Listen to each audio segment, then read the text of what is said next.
Karen locked my relocation vehicle to her letterbox, then dialed law enforcement alleging I was pilfering community resources. The lock fastened with a sharp metallic clink. Karen Peaton positioned herself there in her bright HOA jacket, limbs folded, obstructing my sole escape from this dreadful subdivision. "You're not departing without my documented approval!" she yelled. I attempted to seize the links. She pushed me rearward onto the pebble path. "These are now the property of the association." Karen grabbed my residence keys from my grasp. That's when the stones began hurling. Garden rocks ricocheted off the vehicle panes. Snap. Fracture lines expanded over the windshield. My operator crouched for protection. "Madam, this is madness," I hollered.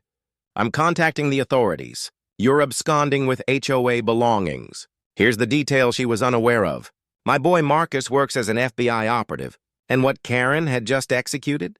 That's roughly half a dozen national offenses.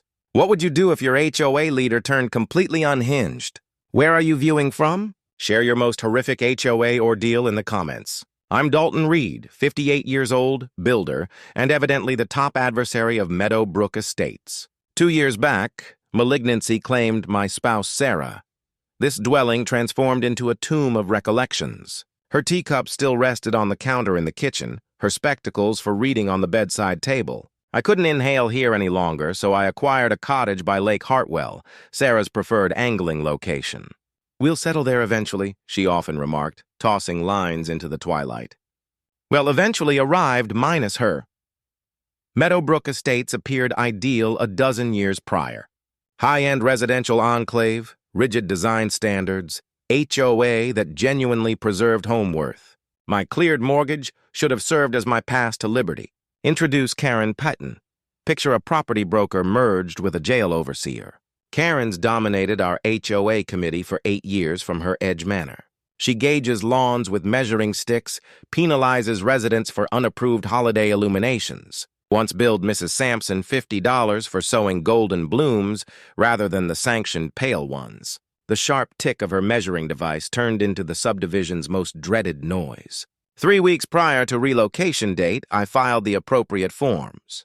30 days prior alert. No pending charges. All according to regulations. Karen denied it. Inadequate neighborhood effect evaluation, she proclaimed during the committee session. "What does that signify?" I inquired. "You require a licensed HOA shift advisor." Her predatory grin shone beneath the overhead bulbs. "The expense? $2,500, the advisor?" Her sibling, Brenda. "This is blackmail. This is standard protocol." Tap, tap, tap, went her fake nails on the notepad. I declined, naturally. The retaliation commenced right away. Bright barriers obstructed my entrance path after dark. Prohibited relocation area markers popped up like festive ornaments. Next arrived official missives to my cottage vendor. "Mr. Reed is evading unresolved obligations. Utter fabrications, but real estate transactions crumble on whispers." Then social media battles. "Dalton Reed is deserting his duties. What sort of individual flees from obligations?" 47 furious responses. The disloyalty savored like scorched brew and disgrace. My son Marcus phoned that night. "FBI Specialist Marcus Reed, Monetary Offenses Unit." "Dad, this appears like torment." "Merely HOA theatrics, son. I can manage one aging property broker. What she's executing might constitute national violations." I chuckled. "It's local governance, not organized crime. Occasionally, there's no distinction." Here's what I was oblivious to. Sarah had been probing Karen prior to her illness. Concealed data sticks, financial logs, accounting anomalies spanning years. My spouse perished safeguarding this community from a schemer. HOA leaders cannot independently invent fresh regulations without resident ballots per regional nonprofit entity statutes. Always insist on genuine endorsed guidelines, not an individual's inventive rendition. Relocation day dawned despite Karen's interference. Expert transporters, completely certified, all legitimate. 7 a.m. pale vehicle arrives. 7:15 a.m. Karen charges out in nightgown and rollers, bellowing about unlawful business transports. "Madam, we're in guest spots," the operator clarified calmly. "I must examine each container for association belongings." Association belongings? I emerged outdoors. HOA papers, building blueprints, anything pertaining to Meadowbrook Estates. The lady genuinely thought I was swiping documents. The frenzy in her gaze should have been my initial hint she was concealing something enormous. That's when she vanished indoors and re-emerged with those links. Mrs. Sampson observed from her pain, wagging her head. Other residents feigned ignorance. The dawn atmosphere carried the odor of dread and newly laid bark from Karen's meticulously tended yard. I should have recognized the signs. Karen's escalating control. Her sister's mysterious consulting business. The way neighbors whispered about missing pool funds and canceled community projects. But grief makes you stupid. I just wanted to escape to my cabin and heal. Karen had other plans. Karen returned 30 minutes later, transformed. Gone was the bathrobe-wearing lunatic. In its place stood HOA President Karen Peaton in full regalia, orange safety vest, official clipboard, measuring tape hanging from her belt like a gunslinger's weapon. She brought backup. 3 neighbors flanked her like a suburban militia. "Dalton Reed," she announced loud enough for the whole street to hear. "You are in violation of Meadowbrook Estates Community Code Section 47B, unauthorized asset removal." Section what now? I pulled out my phone to record. The red recording light made her left eye twitch involuntarily. "You are stealing community property." She pointed dramatically at my mailbox. "That mailbox belongs to the HOA until proper exit procedures are completed. Karen, that mailbox sits on my property line. I installed it myself 8 years ago. The numbers on that mailbox were issued by community standards. Those numbers belong to us. The woman was claiming ownership of my house numbers, my actual address. This is completely insane. This is proper procedure." She pulled out plastic zip-tie handcuffs that still had the Amazon packaging residue on them. "I'm making a citizen's arrest for theft of community assets." The moving truck driver stepped back, shaking his head. "Lady, I'm not getting involved in whatever this drama is. You're aiding and abetting a criminal," Karen shrieked, her voice cracking like a teenager's. That's when I noticed something interesting about her backup neighbors. They were avoiding eye contact, nervous shuffling. The acrid smell of fear sweat mixing with Karen's overpowering vanilla perfume created a nauseating combination. "Tom," I called to my next-door neighbor. "You really think I'm stealing my own mailbox?" Tom cleared his throat uncomfortably. "Well, Karen said if I didn't support the HOA position, she'd fine me for my fence height." Suddenly, everything clicked. Karen's witnesses weren't supporters. They were victims.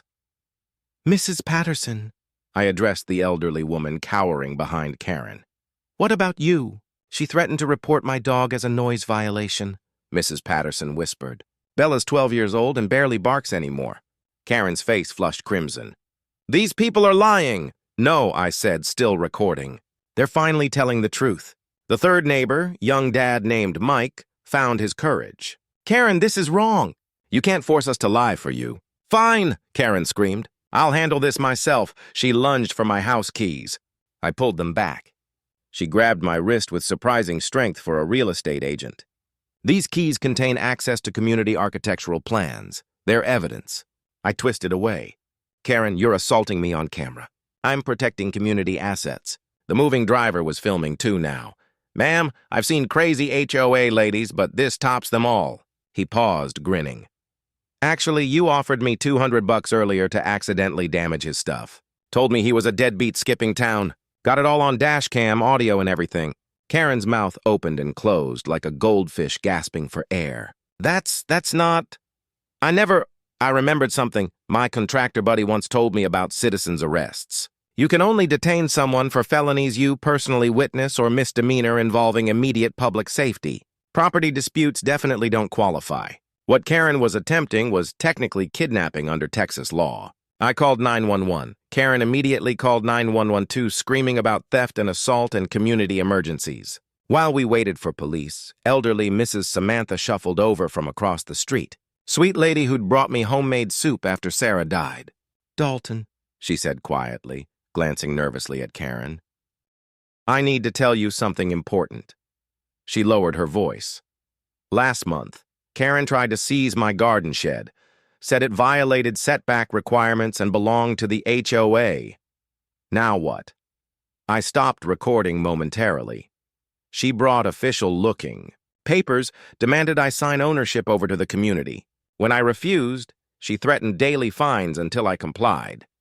The pieces clicked together like puzzle pieces. Karen wasn't just power-hungry. She was systematically stealing property from homeowners using fake HOA authority. "Mrs. Samantha, do you..." Still have those papers in my kitchen drawer? But Dalton, there's more. Her voice dropped to barely audible. 3 other families. The Johnsons' new deck, the Martinez family's driveway expansion, even old Mr. Frank's workshop behind his house. Karen was running a property theft ring disguised as HOA enforcement. Police sirens wailed through the neighborhood like banshees. 2 squad cars pulled up, their red and blue lights painting the morning scene in alternating colors. Karen immediately switched to victim mode, complete with crocodile tears. Officers, thank goodness you're here. This man is stealing community property, and his accomplices are threatening violence. Officer Martinez stepped out, looking like he'd rather be anywhere else. Ma'am, what exactly is being stolen? His mailbox, his house numbers, secret architectural documents. Sir? Officer Martinez turned to me with tired eyes. Is this your property? Yes, officer. Paid off mortgage, property taxes current, all documentation in order. I handed him my deed, still warm from my back pocket. Karen sputtered like a broken lawnmower, but the HOA bylaws clearly state. Ma'am, Officer Martinez interrupted. HOA bylaws don't override legal property ownership. You can't steal someone's mailbox. The second officer was examining Karen's zip-tie handcuffs with obvious amusement.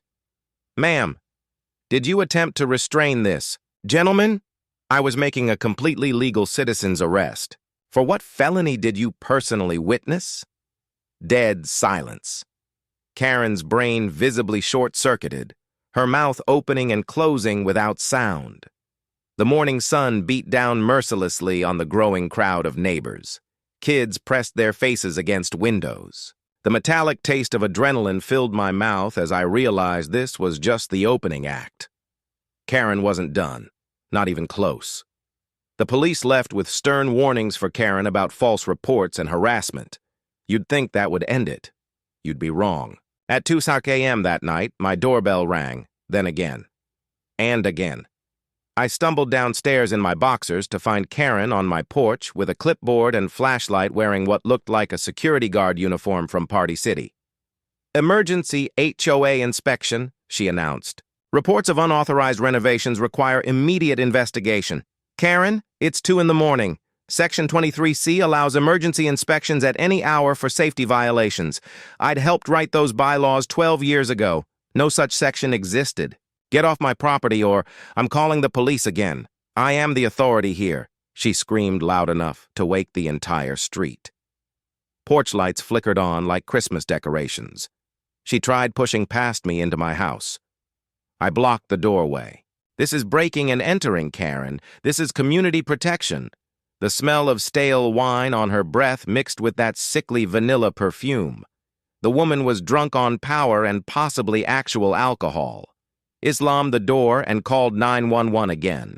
By morning, I had 6 missed calls from the city building inspector. Karen had filed an emergency complaint claiming I'd made unauthorized structural modifications endangering the community. The inspector, a patient man named Rodriguez, arrived at 8 Nabuade, M with his clipboard and measuring tools. Mr. Reed, I need to investigate reports of unpermitted construction. What construction? Deck modifications, electrical work, plumbing changes. He consulted his notes. The complainant was very specific. I walked him around my property, the deck I'd repaired 3 years ago with proper city permits. The electrical panel updated by licensed contractors in 2019. Everything documented, everything legal. Sir, Rodriguez said after 20 minutes, there's nothing here. Your permits are current. This complaint appears to be... He paused diplomatically. Frivolous. While Rodriguez was leaving, Karen emerged from her house with what looked like a police report in her hands. Officers, she called to empty air, I need to file additional charges. No officers were present. She was talking to her mailbox. The morning sun glinted off her oversized sunglasses as she marched across the street, waving papers like surrender flags. Dalton Reed has stolen community assets valued at over $5,000. She'd itemized my supposed thefts. Mailbox $50, House numbers $15, doormat $25, garden hose $30, and somehow my driveway $4,880. My driveway. She was claiming ownership of my actual driveway. Karen, that's my property. I paved it myself in 2018. The HOA approved specific materials and dimensions. Any deviations belonged to the community for correction costs.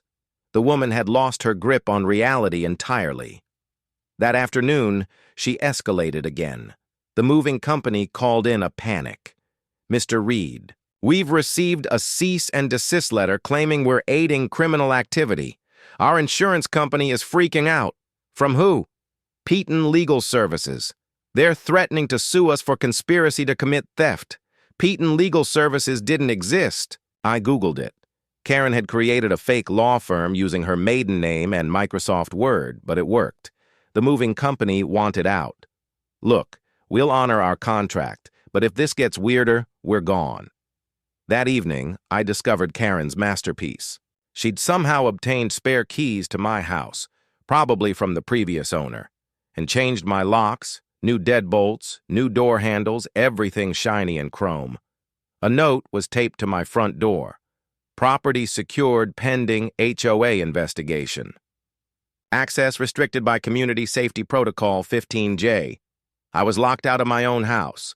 My neighbor Tom watched from his window as I tried my old keys. He came outside reluctantly. She told us you'd been evicted for non-payment, he said quietly. Said the house was under HOA control now. Tom, I own this house outright. No mortgage, no liens, no debts. That's not what she said. I called a locksmith. $80 to break into my own home. When he finished, I found Karen had been inside. My medicine cabinet was open. My desk drawers searched. She'd gone through my personal belongings like a burglar. But she'd made a crucial mistake.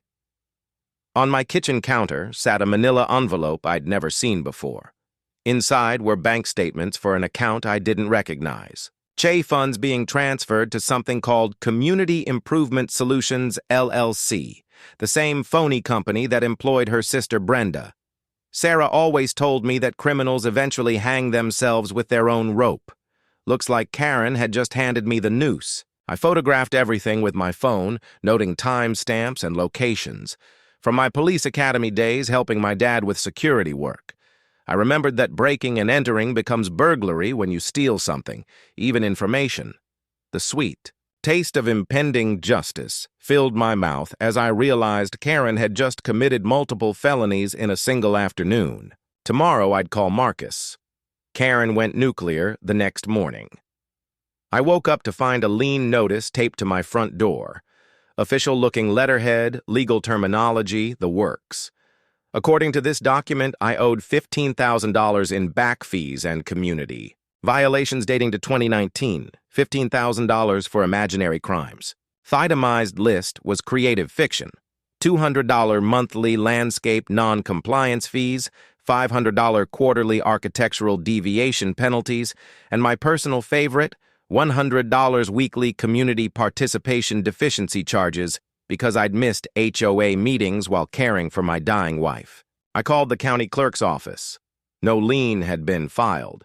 Karen was using fake legal documents to terrorize me, but she wasn't done. At noon, my phone rang. Child Protective Services. Mr. Reed, we've received a report about your son's mental stability affecting his federal employment. My blood turned to ice water. What report? An anonymous tip claiming your son, Marcus Reed, is psychologically unstable and poses a security risk in his FBI position. Karen was attacking my son's career, his security clearance, his entire life. Ma'am, my son is a decorated federal agent with spotless reviews. We still need to investigate any claims involving federal employees with family members in crisis. The caseworker was professional but firm. Someone would need to interview Marcus about his family situation and mental health status. 20 minutes later, my real estate agent called. Dalton, I'm getting strange calls about your cabin purchase. Someone claiming you're under federal investigation for fraud. That's complete lies. I figured, but the seller is nervous. They want additional documentation proving you're not fleeing criminal charges. Karen was systematically destroying every aspect of my life. The cabin deal, my son's career, my reputation. The afternoon brought her masterpiece of malice.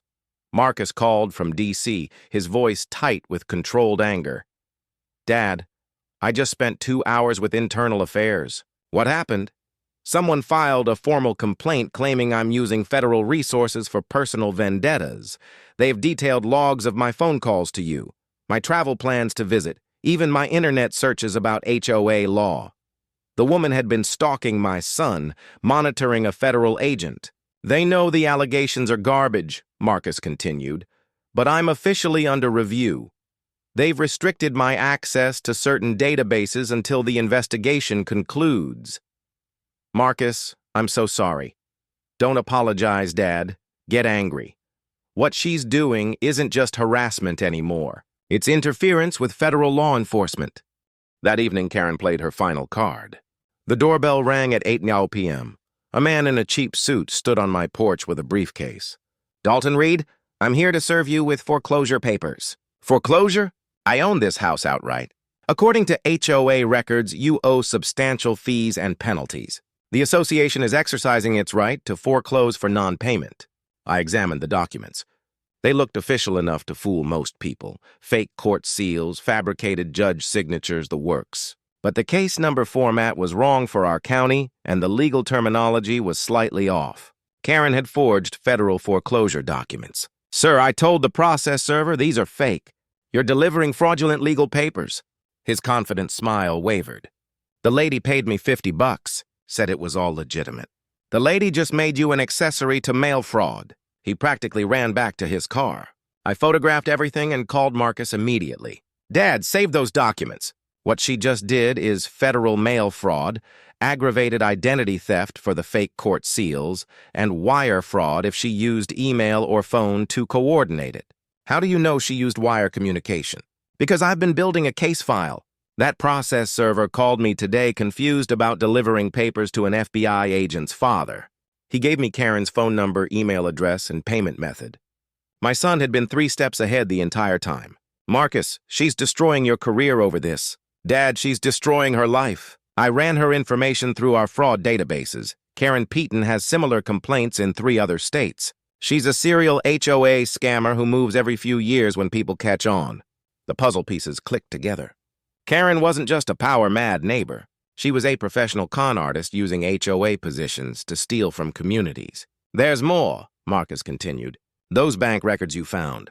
Community Improvement Solutions is registered in Delaware as a shell company. Their registered agent is Karen's ex-husband, who's currently serving 5 years for real estate fraud in Arizona.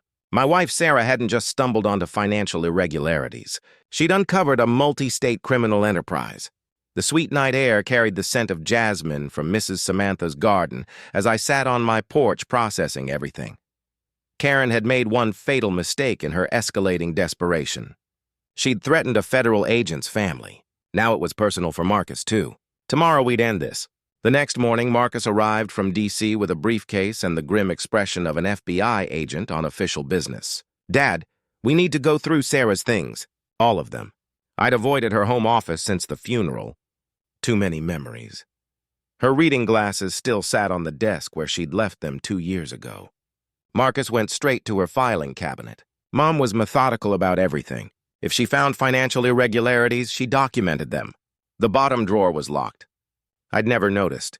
Where would she hide the key? He thought for a moment, then smiled sadly.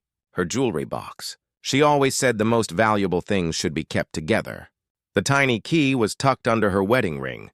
Inside the drawer, we found Sarah's secret investigation. File folders labeled by year, bank statements highlighted in yellow, handwritten notes in her careful script, and at the bottom, a manila envelope marked Karen, Federal Crimes. My hands shook as I opened it. "Jesus," Marcus whispered. Sarah had documented everything. Karen's election as HOA president was fraudulent. She'd never actually counted the ballots, just declared herself winner. The real votes showed Mrs. Samantha had won by a landslide. But that was just the beginning. Hidden USB drives contained bank records spanning 6 years. Karen's sister, Brenda's consulting business, was a shell company with no employees, no office, no legitimate services. It existed solely to launder stolen HOA funds. The numbers were staggering.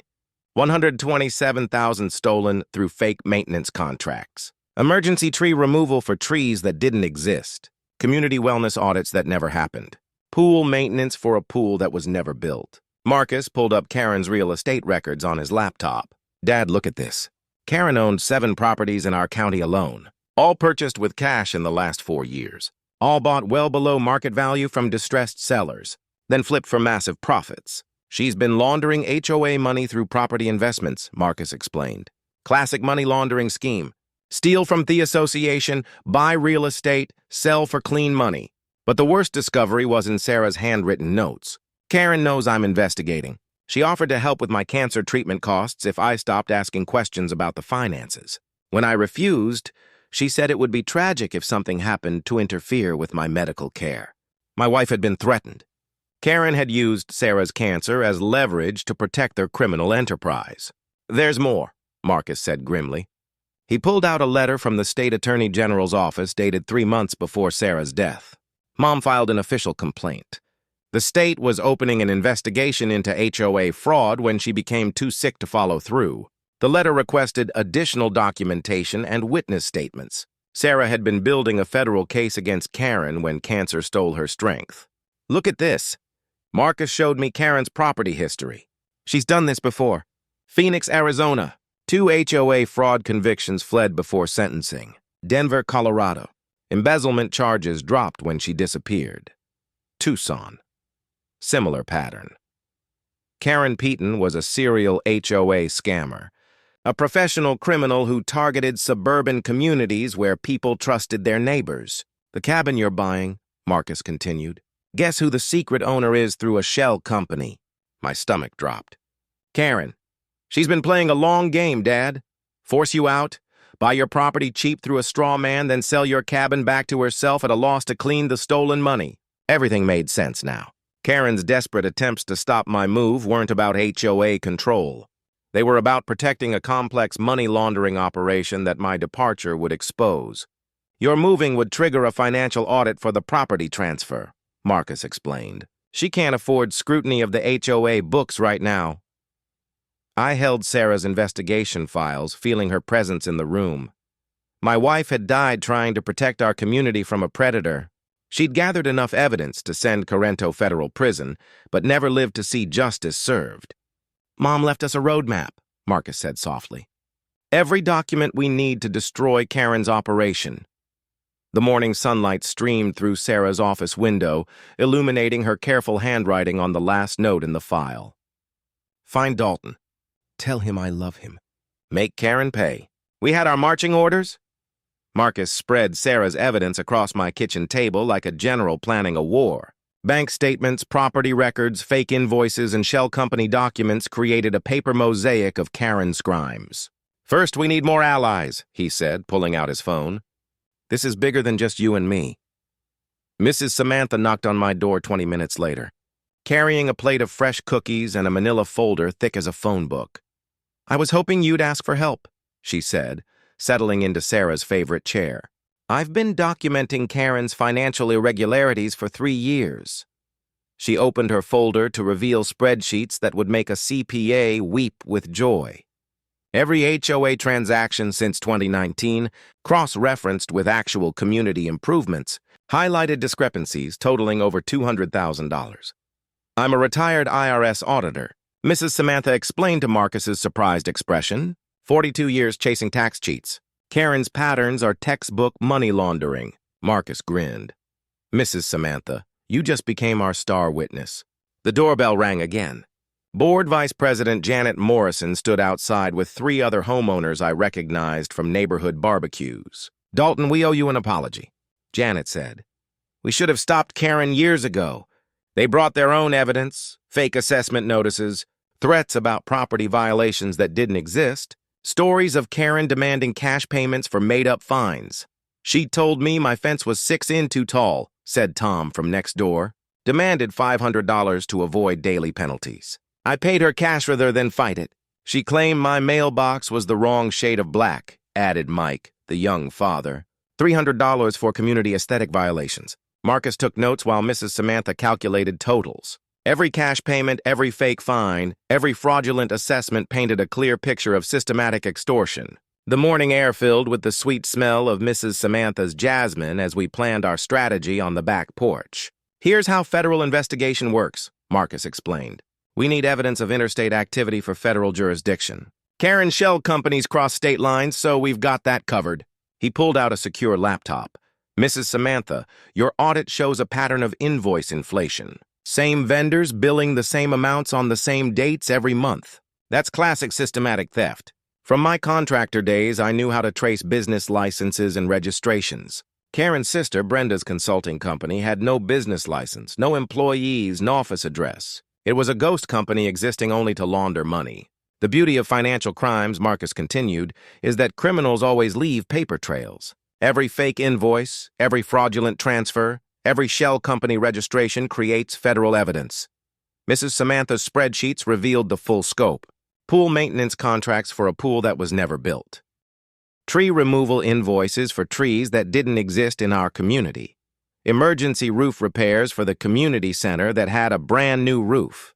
"Look at this pattern." She pointed to highlighted entries. "Every month, exactly 2,847 goes to Community Improvement Solutions. That's not random. It's systematic."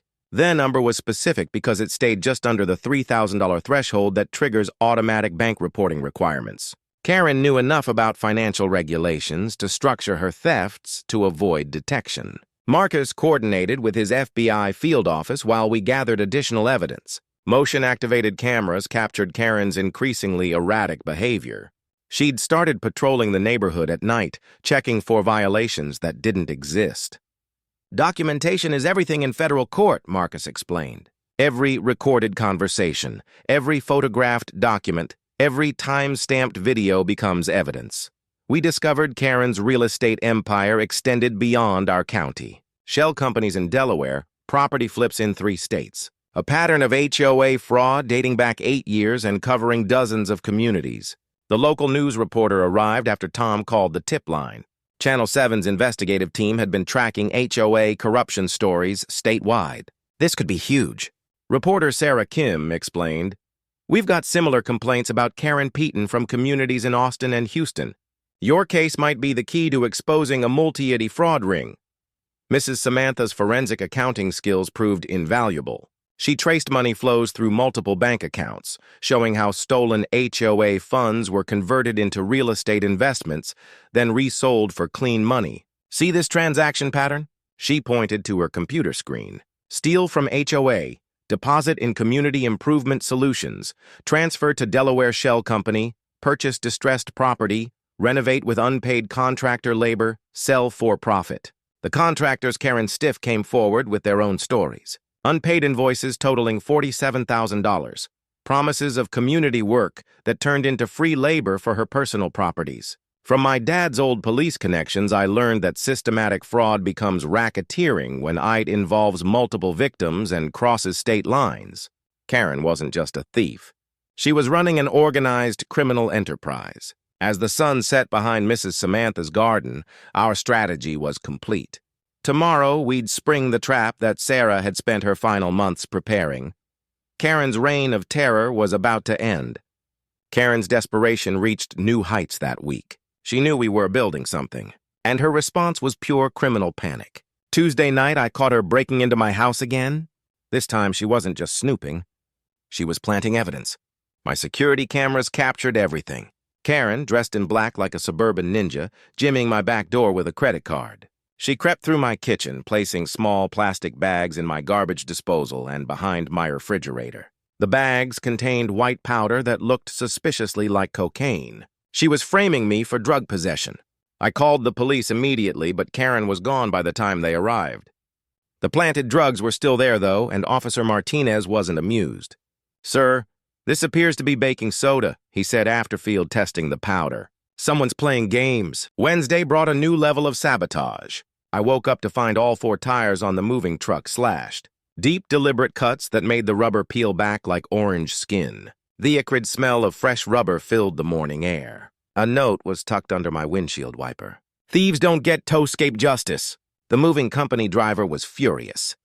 Mr. Reed, I've had enough. This lady is certifiably insane. I'll pay for new tires and extra security, I promised. It's not about money. She offered my dispatcher $5,000 to lose your entire shipment somewhere between here and your cabin. $5,000 to destroy my belongings. Karen was hemorrhaging money trying to stop me. Thursday escalated to federal interference. Marcus called from D.C., his voice tight with controlled fury. Dad, Karen called my supervisor again. This time, she claimed I was using FBI databases to harass private citizens for personal revenge. What did your boss say? He laughed it off, but she's creating paperwork. Every false allegation requires an internal affairs file. She's trying to bury me in bureaucratic, but Karen made a crucial mistake. She called the FBI's public corruption hotline, claiming Marcus was taking bribes from criminals to drop investigations. When you file false reports about federal agents, Marcus explained, it triggers automatic federal investigation. She just committed felony while trying to frame me for felonies. Friday brought Karen's most desperate gambit yet. She hired what appeared to be a legitimate process server, better dressed than the last guy, actual legal briefcase, professional demeanor. Mr. Reed, I'm serving you with a federal restraining order issued by the U.S. District Court. The documents looked impressively official. Embossed seals, judge's signature, case numbers that seemed legitimate. Karen was ordering me to cease all harassment and stalking of her person and property, but I'd learned to check everything. The case number format was wrong for federal court. The judge's name was misspelled. The court address didn't exist. Sir, I told the process server, these are forged federal documents. His professional confidence evaporated.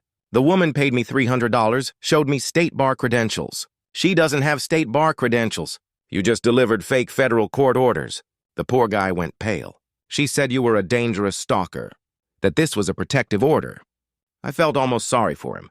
Karen was recruiting innocent people as accessories to her federal crimes. Meanwhile, Mrs. Samantha's investigative skills uncovered Karen's bribery attempts throughout the neighborhood. She'd offered the mailman $50 to delay my mail delivery. Promised the garbage collectors $100 to accidentally miss my pickup for a month. Even tried bribing the local pizza delivery guy to refuse service to my address. The woman was systematically trying to make my life unlivable through petty economic warfare. But her biggest mistake came Saturday morning. Karen called the local FBI field office directly, demanding they arrest Marcus for corruption and abuse of power. She spoke to Agent Williams, Marcus's supervisor, for 27 minutes. The call was recorded per FBI policy for corruption allegations. In that recording, Karen confessed to gathering evidence of FBI misconduct by photographing federal agents, following government vehicles, and monitoring communications between suspects. She just admitted to stalking federal law enforcement officers. Dad, Marcus called after hearing the recording. She handed us a gift. Stalking federal agents is a federal crime. Interfering with federal investigations is another federal crime. She confessed to both on a recorded FBI line. Agent Williams was now personally invested in Karen's case. Nobody threatens his agents' families without consequences. The sweet smell of victory mixed with the morning coffee as I realized Karen had played herself perfectly. Every desperate attempt to frame or intimidate us had created additional federal charges. Her criminal empire was collapsing and she was burying herself deeper with every panicked move. Sunday would bring the final confrontation, the emergency HO meeting that would end Karen's reign of terror forever. Justice was 24 hours away. Sunday morning brought Karen's final desperate assault on reality itself. At 6 a.m., she filed a restraining order at the county courthouse, claiming I'd threatened her life during a violent confrontation that never happened. Her sworn affidavit described me attacking her with a crowbar while screaming death threats. Complete fiction, but the judge had toissé a temporary order based on her testimony. By 8:00 a.m., sheriff's deputies were at my door with official papers. I was legally required to stay 500 FT away from Karen Peaton until a hearing could determine the facts. Sir, we're just serving papers, Deputy Johnson explained apologetically. The complainant seems intense. Deputy, I have security camera footage proving I was never within 50 FT of her yesterday. Save it for the hearing, sir. Right now, this order is legally binding. Karen had weaponized the court system against me. The restraining order hearing was scheduled for the same day as our emergency HOA meeting. She was trying to prevent me from attending my own vindication, but she wasn't done. At 9 a.m., my phone rang. Immigration and Customs Enforcement. Mr. Reed, we've received allegations about your neighbor, Mrs. Samantha's immigration status. My blood boiled. Mrs. Samantha has been a naturalized U.S. citizen for 40 years. We understand that, sir. But anonymous tips require investigation. Someone provided detailed claims about falsified citizenship documents. Karen was attacking Mrs. Samantha's citizenship to silence our star witness. A woman who'd paid taxes and voted in every election since 1984 was being harassed by federal agents because of Karen's racist desperation.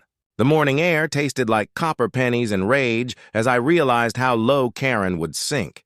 At 10:00 a.m., Marcus called with news that made my head spin. Dad, Karen just tried to have me arrested by the Capitol Police. What?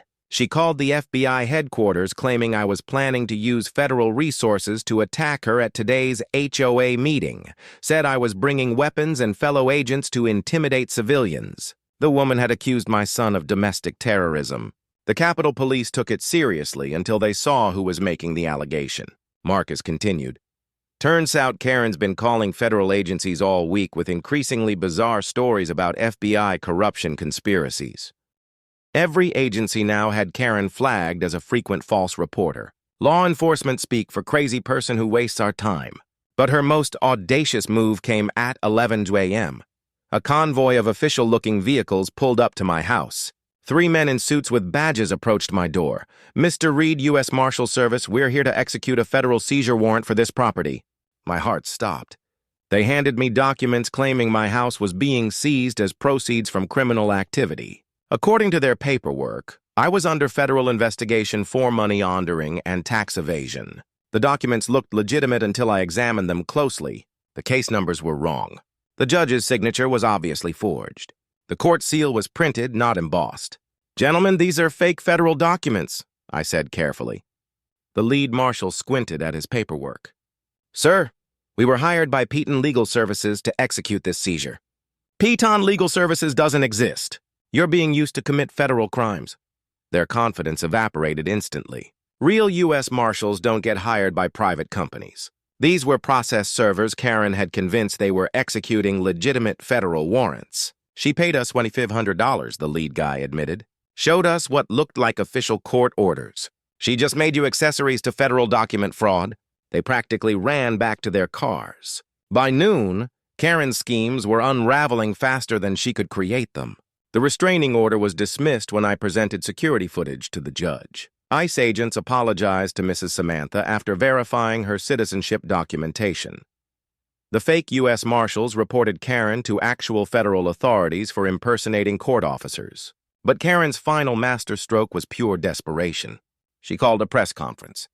At 1:00 p.m., local news crews gathered in front of her house as Karen, dressed in a conservative suit and armed with fake legal documents, announced she was filing federal charges against me, Marcus, Mrs. Samantha, and the corrupt conspiracy trying to destroy her community. These people are criminals hiding behind false patriotism, she declared to the cameras. They've threatened my life, corrupted federal agents, and stolen community assets worth hundreds of thousands of dollars. Every word was being broadcast live. Every lie was being recorded for posterity. Channel 7's investigative reporter Sarah Kim asked the perfect question. Mrs. Payton, can you provide evidence for these serious allegations? Karen's eyes gleamed with manic certainty. I have bank records, witness statements, and federal documentation proving their guilt. She held up Sarah's investigation files, the ones that actually proved Karen's own crimes. These documents show systematic theft, fraud, and corruption spanning multiple years. The woman was confessing to her own crimes on live television while trying to frame us. Marcus watched the broadcast from his hotel room and texted me. She just handed us a confession on national TV. The trap was set. Karen had publicly committed perjury, document fraud, false reporting, and defamation.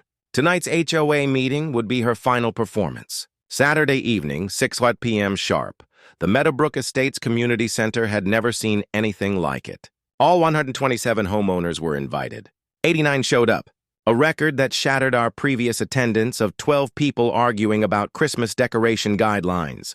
Local news crews set up outside like this was election night. Channel 7, Channel 12. Even the Spanish-language station sent reporters. Karen's morning press conference had made this the biggest HOA story in Texas history. Inside, folding chairs were arranged in neat rows, facing a small stage where Karen had positioned herself behind a podium decorated with official-looking documents. She wore her most expensive business suit and a smile that could cut glass.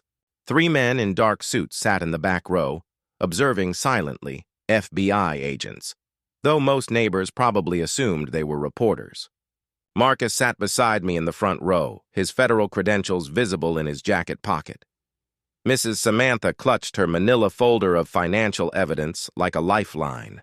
"Ladies and gentlemen," Karen began, tapping the microphone with manicured nails, "thank you for attending this emergency session to address the criminal conspiracy threatening our community." She launched into a 20-minute presentation about my alleged crimes, theft of community property, corruption of federal agents, conspiracy to defraud the HOA, financial crimes spanning multiple years. Every accusation was projection. Every lie revealed her own guilt. "Dalton Reed has stolen over $200,000 from this community," she declared, holding up printouts of bank statements. These documents prove systematic embezzlement designed to fund his lavish lifestyle. The bank statements were real. They showed exactly $200,000 in stolen funds. But the account belonged to Community Improvement Solutions LLC, Karen's own shell company. She was confessing to her crimes while trying to frame me. Board Vice President Janet Morrison stood up. "Karen, we need to discuss your resignation." "My what?" Karen's confident smile flickered. "The board met yesterday and voted unanimously for your removal as president effective immediately. You can't remove me. I have evidence of corruption." "Yes," Janet said calmly. "We've seen your evidence, all of it." That's when Mrs. Samantha stood up, her soft voice carrying clearly through the silent room. "Karen, you offered me $5,000 last week to stop helping Mr. Reed." Gasps rippled through the crowd. Karen's face went white. That's completely false. I recorded our conversation." Mrs. Samantha pulled out her phone. "Would you like me to play it for everyone?" Karen's mouth opened and closed like a fish gasping for air. Marcus rose slowly, his FBI credentials catching the overhead lights. The room fell dead silent. "Ladies and gentlemen, I'm Special Agent Marcus Reed, FBI Financial Crimes Division. I'm here in an official capacity." He turned to face Karen directly. "Mrs. Peaton, you're under federal investigation for multiple felonies, including mail fraud, wire fraud, money laundering, and interstate racketeering." Karen tried to run. Literally tried to bolt for the exit like a panicked deer, but the FBI agents in the back row were ready. "Karen Peaton," Agent Williams announced, standing with handcuffs ready. "You're under arrest for federal fraud charges." The metallic click of handcuffs echoed through the community center like a gunshot. Cameras flashed. Neighbors gasped. Children pressed their faces against windows outside. "This is a setup!" Karen screamed as they led her away. "I'm the victim here." "They're the criminals!" But her voice was drowned out by something unexpected. Applause. It started with Mrs. Samantha, then spread through the room like wildfire. 89 neighbors giving a standing ovation as their tormentor was finally brought to justice. Agent Williams paused at the door. "Ladies and gentlemen, Mrs. Peaton is facing 23 federal charges, including racketeering conspiracy. The total amount of stolen funds exceeds $347,000. More gasps. Neighbors looked at each other in shock, realizing how massive Karen's theft had been. "The FBI will be coordinating with state authorities to ensure full restitution to the community," he continued. "All of Mrs. Peaton's assets are being seized under federal forfeit laws." As Karen was loaded into the FBI vehicle outside, neighbors gathered around my family with apologies and gratitude. "Dalton, we should have listened to you years ago," Tom said, shaking his head. "Sarah tried to warn us," whispered Mrs. Patterson. "We should have believed her." The news crews captured everything. Karen's perp walk, the community's celebration. Marcus explaining federal fraud charges to reporters. But the most powerful moment came when Mrs. Samantha approached the podium. "Sarah Reed died investigating these crimes," she said into the microphone. "She spent her final months gathering evidence to protect all of us. Tonight we got justice for Sarah." The room erupted in applause again. This time I felt Sarah's presence like a warm embrace. Outside, red and blue lights painted the evening sky as Karen's criminal empire finally collapsed. Justice had arrived in Meadowbrook Estates 3 months later. I was sipping Sarah's favorite coffee blend on my cabin porch, watching sunrise paint Lake Hartwell in shades of gold and crimson. The moving truck had finally completed its journey. No chains, no drama, no psychotic HOA president claiming ownership of my mailbox. The sweet smell of pine mixed with morning mist as I opened the newspaper to Karen's sentencing headline. HOA fraud queen gets 8 years federal prison. Karen Peaton was sentenced to 8 years plus 5 years supervised release. Judge Martinez hadn't been impressed by her tearful performance, especially after prosecutors played recordings of her confessing to crimes while trying to frame federal agents. "Mrs. Peaton, you've victimized dozens of families while holding a position of community trust," the judge had declared. "Your actions represent the worst kind of betrayal. Total restitution, $520,000, every stolen penny returned to homeowners as surprise refund checks." Karen had been excellent at theft, terrible at hiding money. Her sister Brenda received 3 years probation after pleading guilty to conspiracy. The fake consulting business was dissolved, its assets feeding victim compensation funds. Back in Meadowbrook Estates, transformation was remarkable. Mrs. Samantha became treasurer, bringing 4 decades of IRS expertise to financial oversight. The promised community pool finally existed, built with recovered funds from Karen's seized real estate empire. Landscaping improvements Karen had charged for, but never delivered, were completed using proceeds from her luxury car auctions. Even her beloved Escalade funded neighborhood beautification. Marcus returned to D.C. as the agent who'd cracked a multi-state fraud ring. His case became FBI training material for financial crimes detection. "Dad, agents nationwide are studying Karen's patterns," he'd called last week. "Your story is helping catch HOA criminals across the country." The ripple effects were extraordinary. Texas passed Sarah's law requiring annual CPA audits for HOA over $50,000 budgets. Consumer protection hotlines were established for HOA abuse reporting. 12 other states adopted similar legislation after our story sparked national reform. I established the Sarah Reed Memorial Scholarship for Cancer Research funded by book royalties and speaking fees. The first recipient was a young researcher studying early detection methods. Sarah would have loved knowing her investigation saved both communities and lives. Mrs. Samantha's free financial literacy classes at the community center always start with the same lesson. Trust but verify.